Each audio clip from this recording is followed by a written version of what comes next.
అయ్యో అత్తయ్య! నేను మీకు పెళ్ళికి ముందే చెప్పా కదా నాకు వంట రాదని. మీరేమన్నారు హెల్ప్ చేయి చాలు అన్నారు. హెల్ప్ చేయడానికి నేను రెడీ ఉన్నా. వంట మీరే చేయాలి. మీకు చేయాలని లేకపోతే చెప్పండి. వంట మనిషిని పెట్టుకోవడానికి నేను రెడీ. మీరు రెడీయా?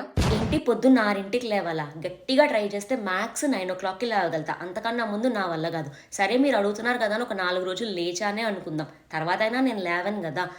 దానికి ఇప్పుడు ట్రై చేయడం ఎందుకు చెప్పండి. మనం 9కి ఫిక్స్ అయిపోదాం. ఏంటత్తయ్య ఇది రోజు రోజు ఆ అత్తయ్య వచ్చారు, ఈ పిన్నొచ్చారు అనుకుంటూ చీర కట్టుకోమంటున్నారు. కుర్తా పైజామా యేసుకున్నా సరిపోదా? అయినా మనం ఎలా ఉన్నామో అలానే చూపించాలి. వాళ్ళ ముందు ఫేక్ ఎందుకు చేయడం చెప్పండి?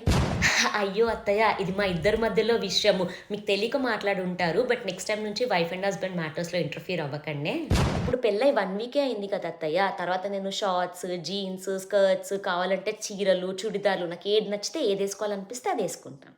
పర్మిషనా? మా ఇంటికెళ్ళడానికి. మా మమ్మీ వాళ్ళని చూడ్డానికెళ్ళడానికి నేను పర్మిషన్ ఎందుకు తీసుకుంటాను? నాకు కావాల్సినప్పుడు ఎళ్ళొస్తాను. నన్నెవరు ఆపకూడదు. ఇప్పుడైతే ఇలా మాట్లాడారు. ఇంకెప్పుడు ఇలా మాట్లాడకండే. ఓకేనా? అవి క్లియర్? గుడ్. ఏంటి పని మనిషి రాలేదు కాబట్టి నేను ఆఫీస్ లీవ్ పెట్టాలా? అలా కుదరదు గదండీ! ఓ పని చేద్దాం. సాయంత్రం నేను ఆఫీస్ నుంచి వచ్చాక అందరం తలా ఓ పని పంచుకొని చేసేద్దాం.